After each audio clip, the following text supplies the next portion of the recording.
Good morning. Happy Monday. We're going to continue our discussion of the shapes and sizes of polymer molecules in solution and in the solid state.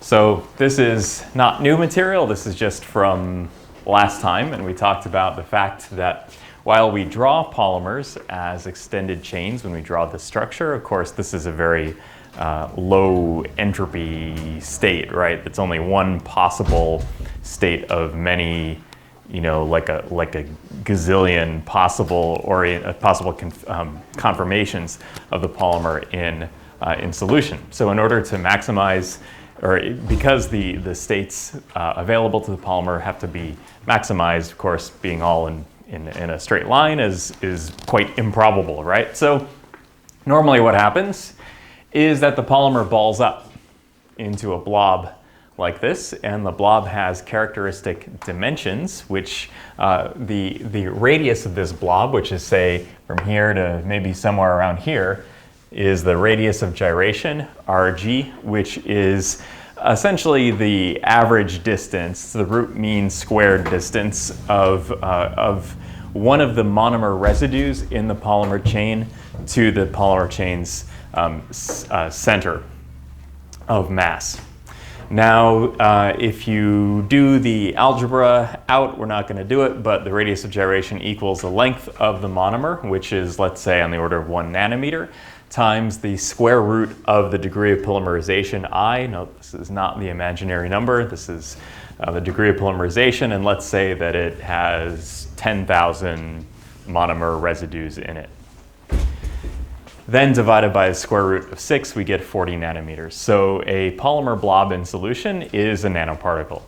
Now, a lot of this space, though, is not taken up by the polymer, by the actual electron density of the atoms that make the polymer up. So let's compare the actual volume of the polymer to the gyration volume. So if we can approximate one segment as a cylinder that has length L, so this is one segment, and we approximate it as a cylinder with length L and diameter L and radius L over 2, so it's kind of like a square cylinder. That's not a thing, but its diameter is the same as its length, just to make the math easy. And then we have the actual volume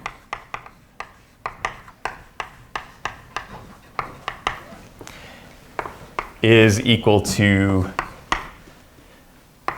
pi r squared, and r is L over 2 squared times L times the number of these segments that you have,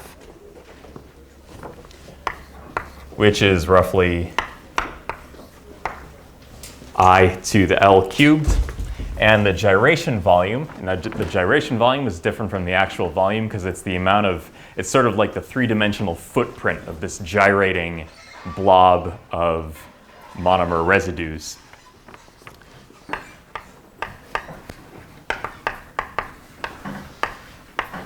So the gyration volume is 4/3 pi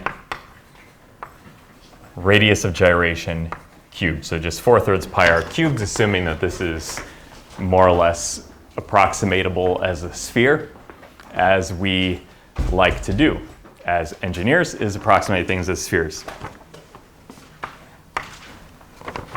And this gives us 0.3 roughly L cubed times I to the 3/2 power. And what is a consequence? If I equals, say, 1,000, then only 10% of the gyration volume is actually occupied.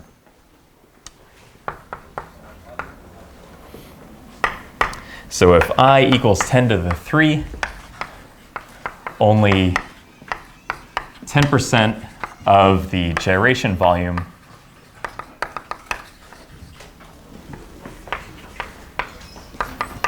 is actually occupied What is the rest? Solvent. Solvent could be water, could be toluene, could be anything. And the extent to which the solvent interacts with the molecules of the polymer, or the residues of the polymer, affects the size of the polymer blob. Now, in the freely jointed chain model, we don't take into account the solvent. This is just a purely statistical construction. But if we have a bad solvent, a solvent that does not interact very well with the monomer residues, then do we think the polymer blob is going to shrink or expand?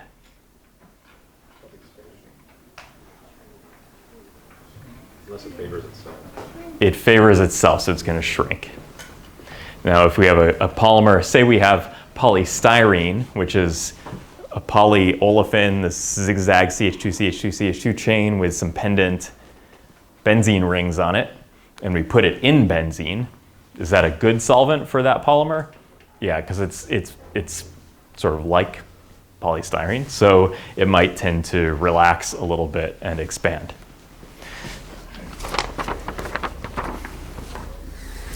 So this argument is valid in an ideal solvent and no intersegment interactions.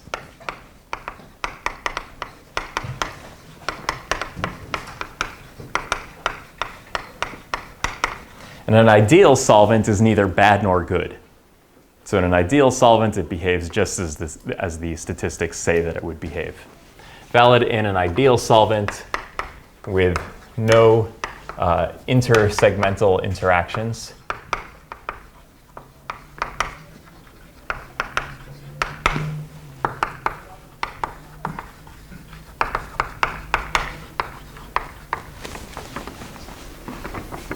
But in a bad solvent, and let's say this is chemically dissimilar,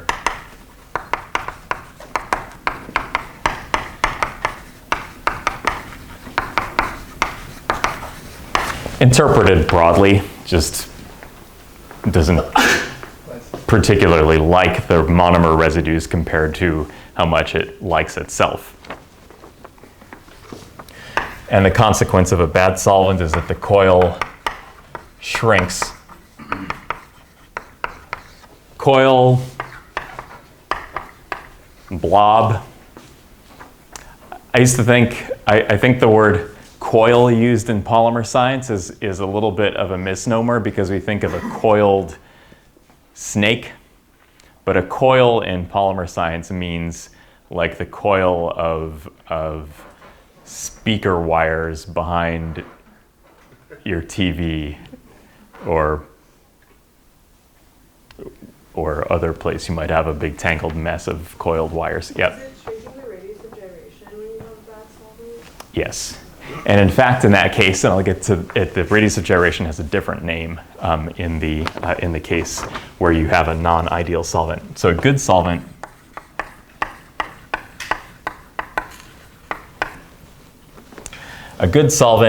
the coil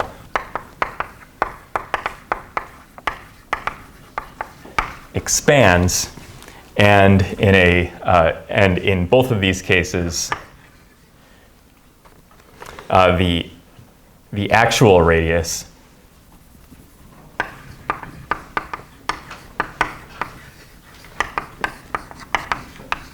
is called the Flory radius,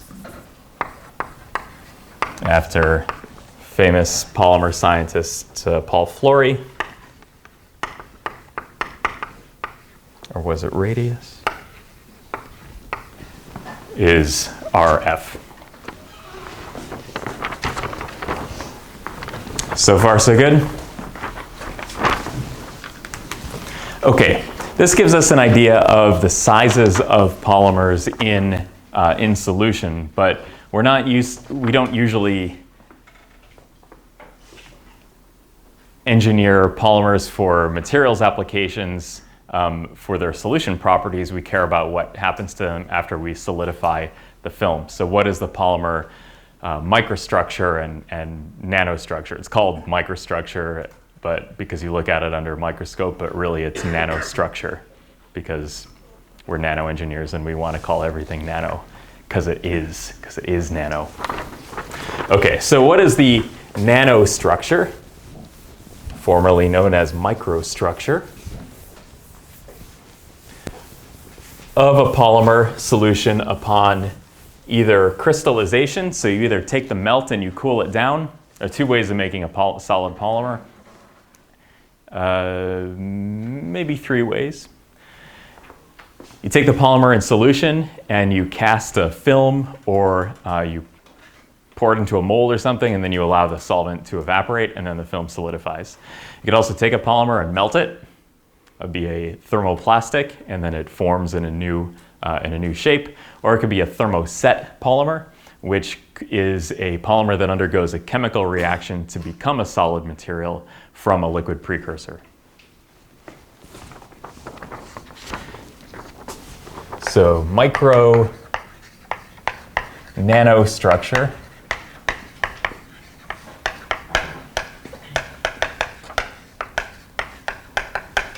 of solid polymers.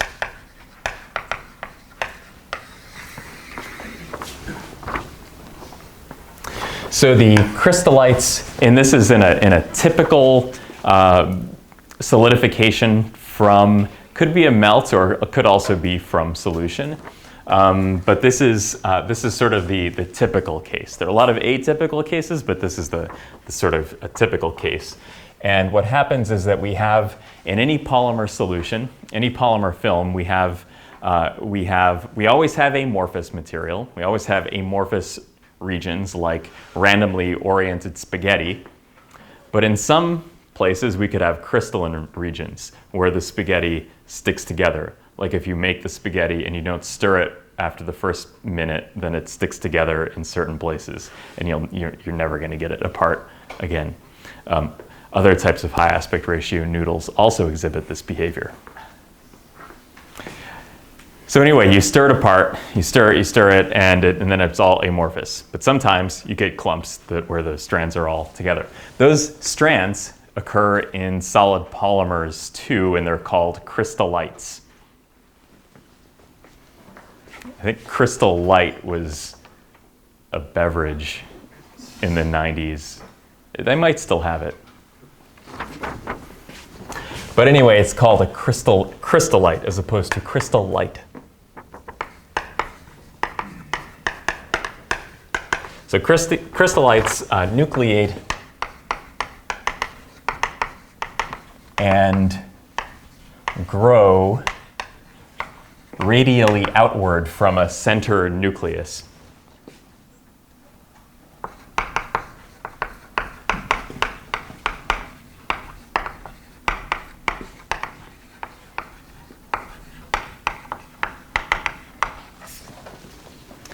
So we have three regimes of growth, and here is a cross-section of a solid polymer as we solidify the polymer. Cross-section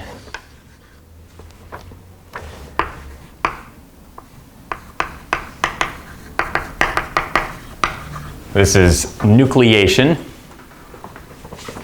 And let's say we get a nucleus here, here, and here. And these nuclei could be formed from density fluctuations.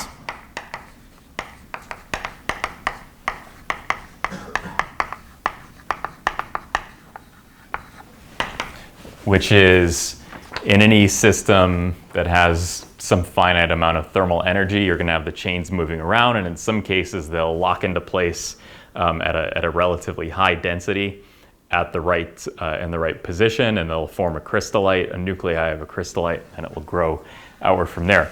The other way that you can nucleate a solid polymer is an impurity.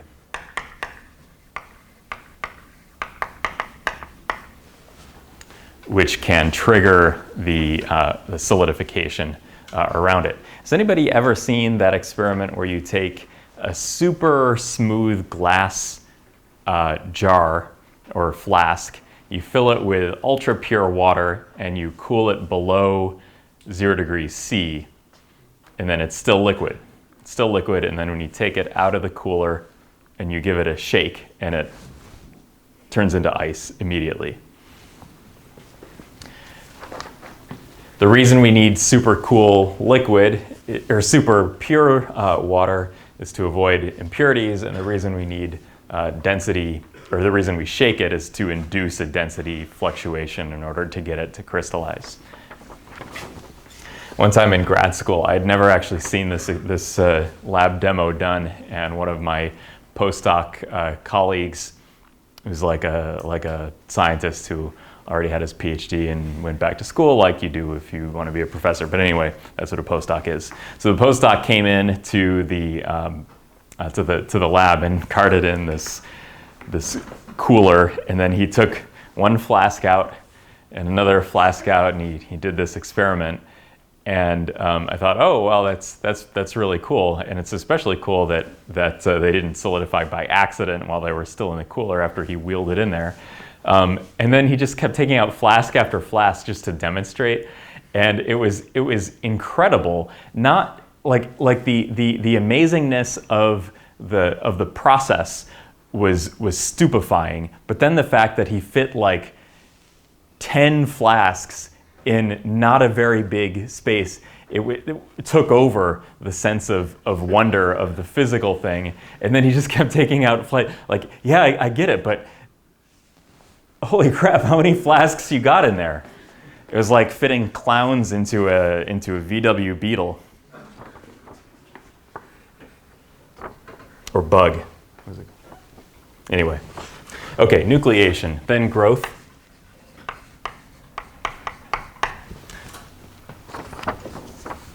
I never focus group tested that anecdote before. I hope it was okay. Growth, what happens in growth? The spherulites get bigger. So crystallites nucleate and grow, and these are called spherulites.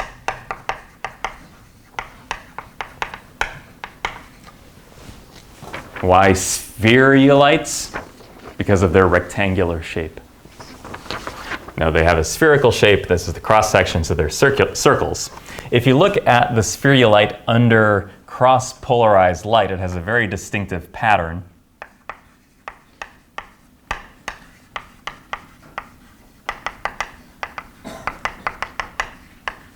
So under cross-polarization in the microscope, you get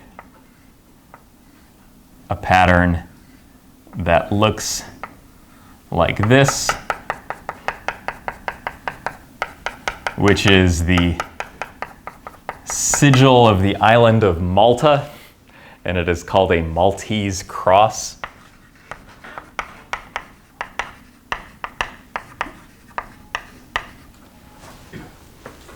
Malta being across the narrow sea. And what do you get? Why does it form this? Well, it forms this because of its the way that it scatters light. So cross polarization means that you illuminate from the bottom of the sample, but you have a cross polarizer in the bottom, and then a polarizer at the top that's oriented perpendicular to the first polarizer, and the sample's in between. Now, ordinarily, when light comes through with no sample in between, just like in an LCD display, all the light would be blocked and you'd see nothing. But because these oriented polymer fibers within the spherulite rotate light, in certain regions you get this cross pattern developed, and that's indicative of crystallization. And we'll look into what exactly this microstructure is in just a minute. Then you have impingement of these blobs, and let's say that they have been growing outward like this, and they run into each other and they can't go anymore. It's like bubbles merging into each other. And then eventually the whole thing is these spherulites. Now, while the spherulite is a crystalline structure, I'm going to show you that a cross-section of a spherulite is more like a snowflake.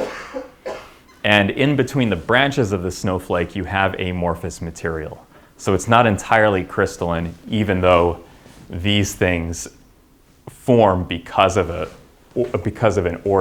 tendency to form ordered crystalline structures. So what do these look like, and why do they give us this cross pattern?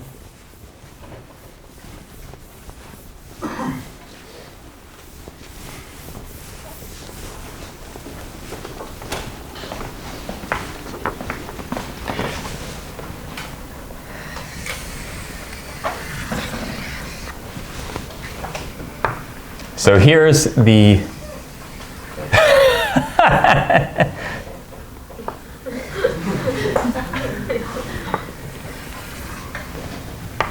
I had all the time in the world to hit the bullseye and I blew it. Okay, so we get these snowflake-like patterns where we have these highly branched structures that grow outward from a central nucleus, and let's draw some branches on the branches.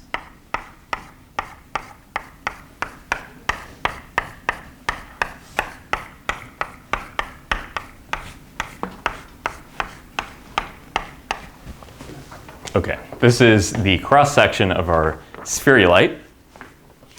Now let's take a closer look. These are not polymer chains, but they are made of polymer chains, and probably not in the way you expect them to be oriented within the structure. So let's take, what do I mean by these two branches here?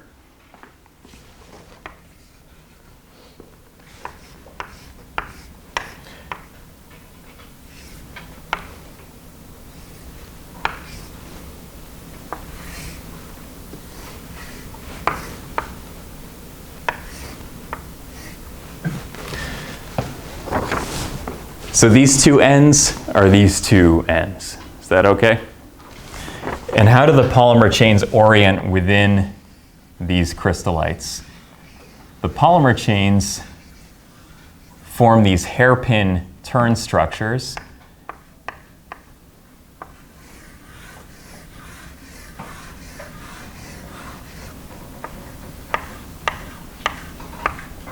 That fall back on themselves they form these 180-degree turns. In some cases, this is a particularly well-ordered structure. Sometimes you'll have loose ends that exit the switchboard and come in somewhere else, but they're still within the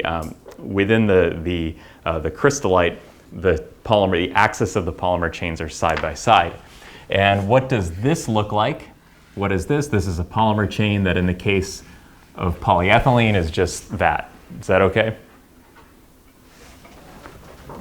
In between these strands is amorphous stuff. So all in here is amorphous.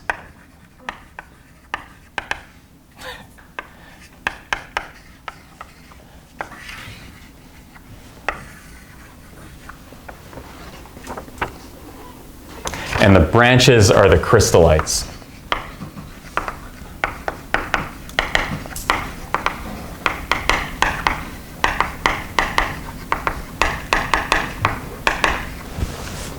And you have amorphous stuff in between. Note that the molecular chains are perpendicular to the fiber axis, to this crystallite axis. Polymer chains perpendicular to the axis of the crystallite.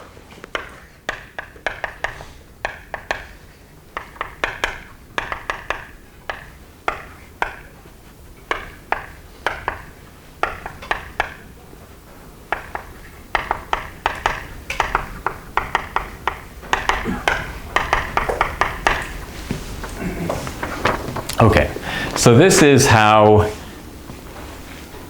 a very large fraction, so let's say most polymers actually exist in the solid state. You take a microscope and you would have some kind of a crystallite structure that has this spherical, this spherulitic microstructure.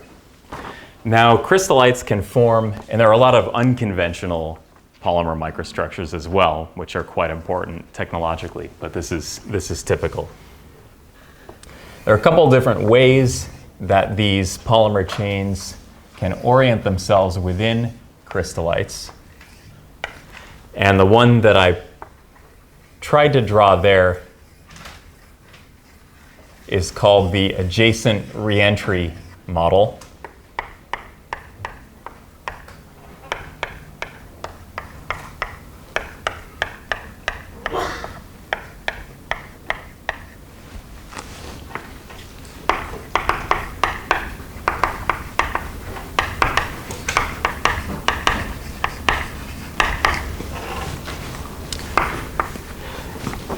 The adjacent reentry model, which exists under when the molecules have a lot of time, so thermodynamic control.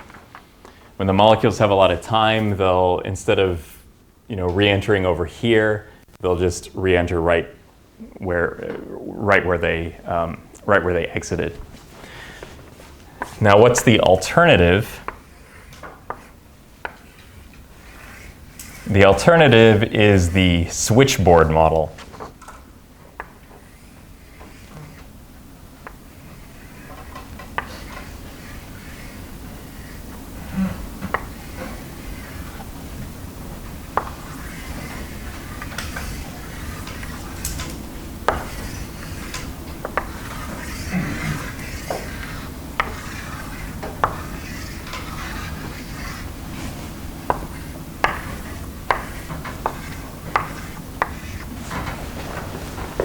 This is the switchboard model.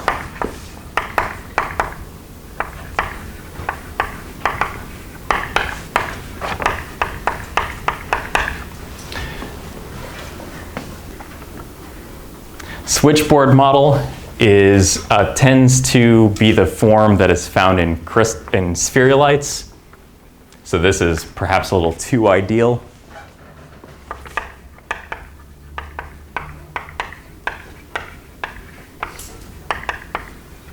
Tends to form in spherulites.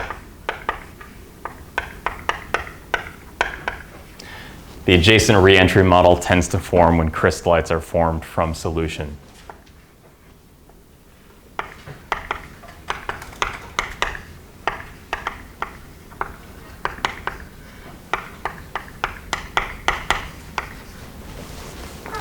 Tends to form in solution. Yeah, so you see the difference here? Switchboard model, why would it be called switchboard model? Well, when this was first hypothesized, when you wanted to make a phone call, you called the operator, and the operator took a peg out of a switchboard. This is even before I was born. You take a peg out of the switchboard and you plug it in to where you want to connect the call to. Take this one, you plug it into where you want to connect the call to, and so on. And that's how in ancient times, that's how calls were made. Yes? You said the spherulites tend to form in solution in a situation like this. So is one like a very carefully cooled solution? This is more common from the melt. Sometimes you can get the structure from solution, but it's more common from the, well, you can get spherulites both ways. Let's say that the switchboard model is, there's a gradation, right, between purely adjacent reentry and purely switchboard. Nature likes to tend toward a more disordered structure, and you'll always have some loose ends, but these are the extrema of the continuum, where this is believed to be more common. Okay, there are non-spherulitic structures as well.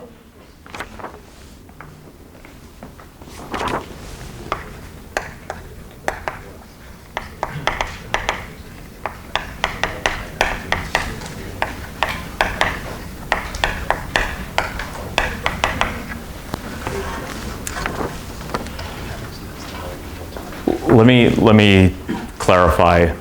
The spherulites that are grown from, there are other types of crystallites that are not spherulitic that tend to form the adjacent reentry structure. The spherulitic structure is almost always like this, whether or not it was grown from the melt or from solution. Yep. Okay, so non-spherulitic structures are also possible, but these generally form from solution as opposed to from the melt.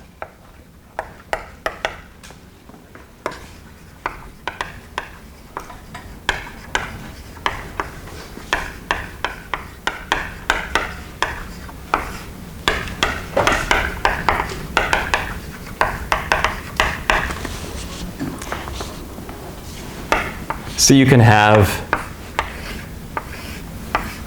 single crystals, single high aspect ratio linear crystals. Generally, they have the adjacent reentry model. You can have single crystals that have branches, which are called dendrites. Now this is when the monomers add to a growing chain end so fast they don't have time to grow into a spherulite. So as soon as one end becomes activated, it just shoots out. As soon as one end becomes activated, it's almost like uncontrolled polymerization. This is called a dendrite.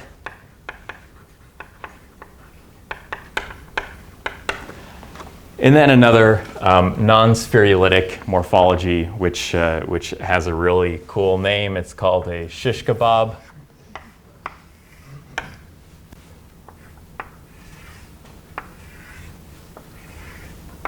And this is a type of structure that forms under shear or mixing.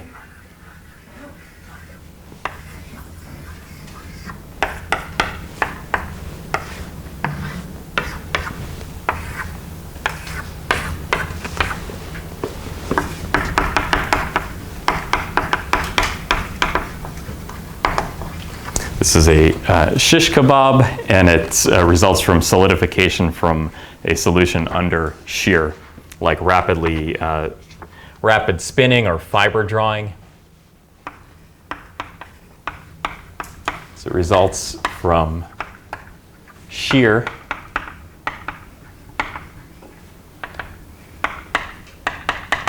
That is, that you might get from rapid stirring.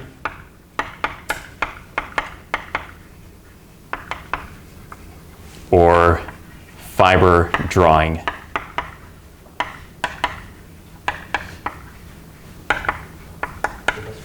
Yes, sir. A good example of this would be like lab samples did an OCAP where we synthesize nylon and then pull it out.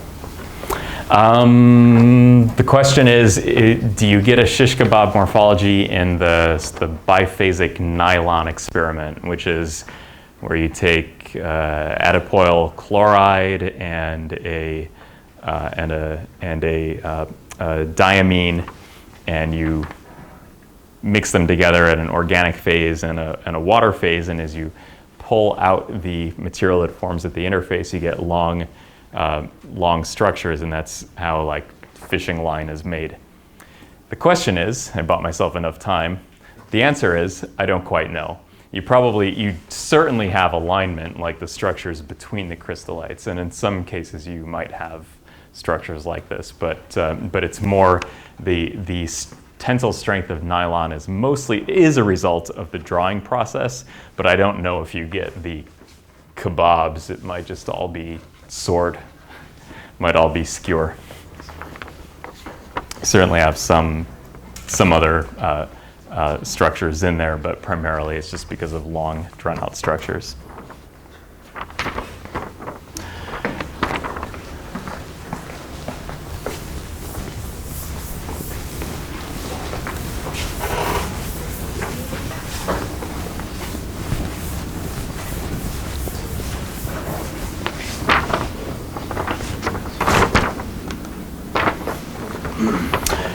Okay, these are not the only microstructures or nanostructures available to polymers.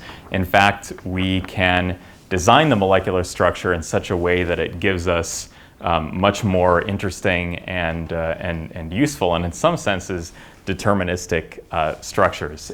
And one of the best tools of doing this is called a block copolymer.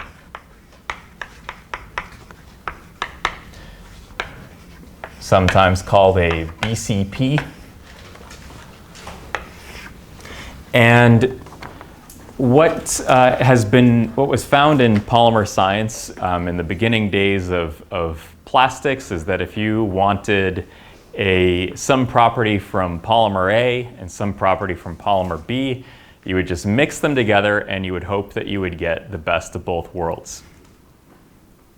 Now, that doesn't happen because polymers, for reasons that we'll go into if you take my class Nano 134, polymers don't like to mix with each other. Most molecules don't like to mix with each other unless there are specific interactions like positive and negative charges or perhaps shape that allows them to mix to each other. With polymers, this is especially bad because the reduced amount of statistical microstates available that you have once you start linking molecules together to form polymers, they tend to phase separate because one polymer is going to like itself more than the other one likes it or likes itself. And that's what drives phase separation in media, and especially strongly in polymers. So with a highly phase separated blend, you don't ever get the best of both worlds. You don't usually get the best of both worlds. You usually get the worst of both worlds. So say you want to have some optical property like transparency, but you also want stretchability or something, and you mix two materials together, you might end up with something that's opaque and brittle. So block copolymer is a way to get around the thermodynamics of polymer phase separation. And what you're doing is you're permitting, what the strategy is to take A and B and to link them covalently so they can't phase separate. Now, in fact, they do phase separate, but they can only phase separate on the order of nanometers as opposed to on the order of millimeters, which is, can be quite powerful. So we usually draw this, or we indicate this as A with N units and B with M units, and this is a di-block copolymer. Or you could have A sub N, B sub M, and A sub, say, L. L could be equal to N, maybe not, doesn't matter. Or you could have A sub N, B sub M, and C sub L. These would be examples of tri-block copolymers.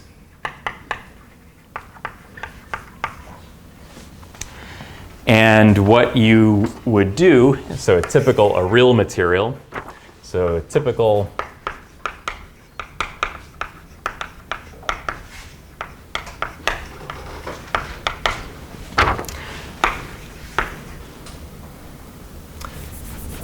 say polystyrene,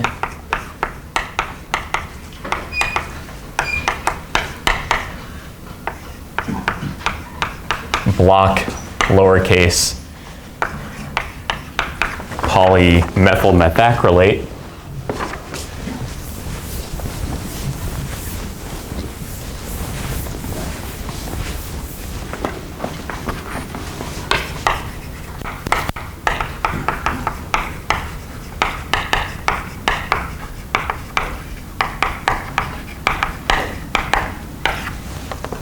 would be written PS dash lowercase b dash PMMA. And there are only really a few block copolymers that are super, super common in nanoengineering, and then there are a lot of many times that number of specialty materials that are used for specific applications. So polystyrene block PMMA is quite common. Chemically, that looks like this.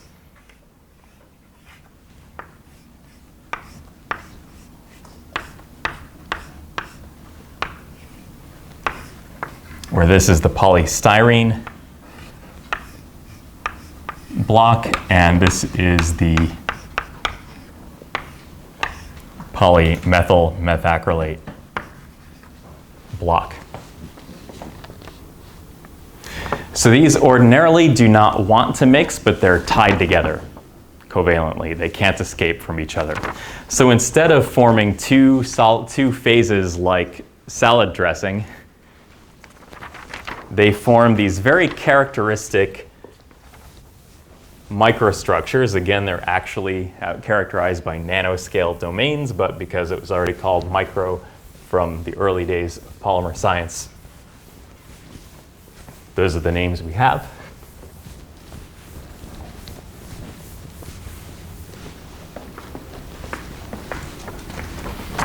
So these phase separate into nanoscale patterns.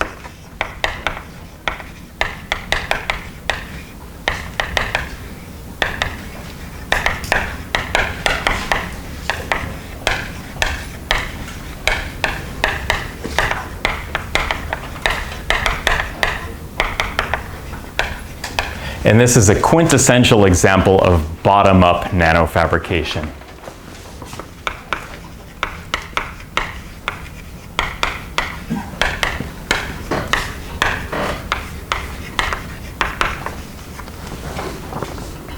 So if we start with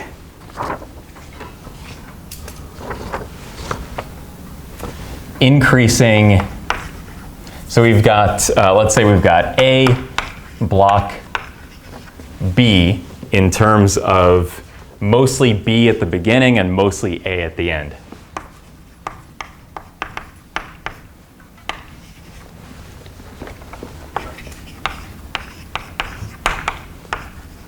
So let's say this is 10 repeat units and this is like 1,000,000 repeat units, or some ratio all the way to one side. Okay, that's too big a difference. Let's say 1,000 and 10,000. Okay, so if you got mostly B at the beginning, you get a structure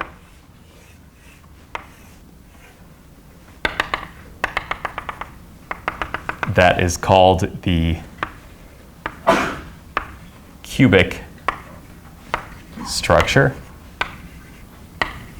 where in these drawings the filled in parts are A and the contiguous phase is B. This is cubic. And these domains could be somewhere on the order of, let's say, 5 to 200 nanometers. Those are characteristic sizes of all the structures that you'll find in block copolymers. As you increase the amount of A,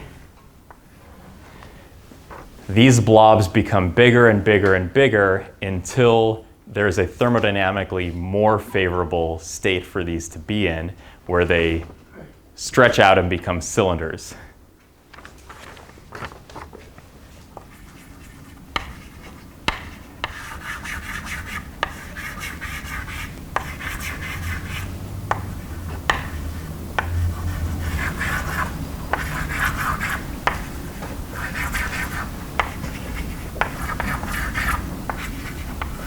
Okay, that's a horrible mess, but you kind of see it.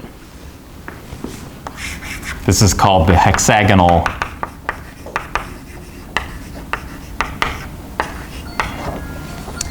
that means we have 5 minutes. Hexagonal phase. And these are cylindrical microdomains.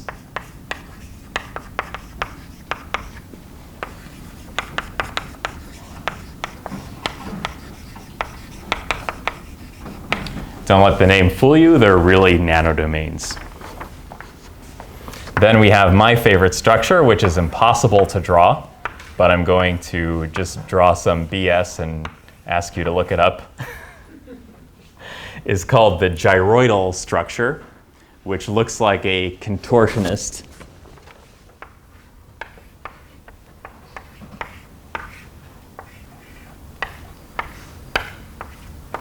We are not even going to try.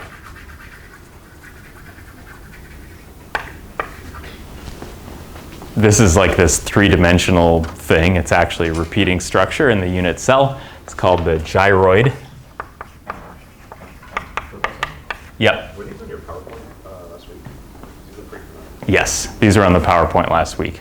So you can look up what the gyroid actually looks like if you have a computer to draw it for you, or a skilled artist, which I am not. Then, if you have 50-50, we're not at mostly A yet. Mostly A is over here.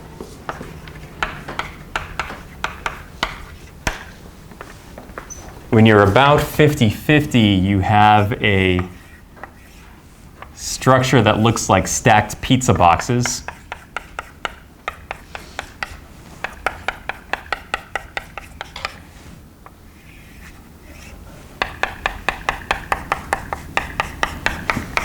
This is the lamellar structure. Now this is the tipping point. We start adding more A, we get all these structures but in reverse.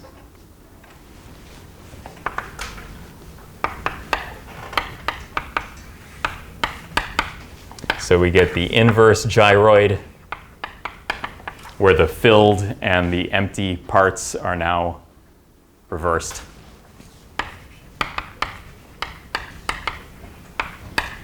Inverse hexagonal.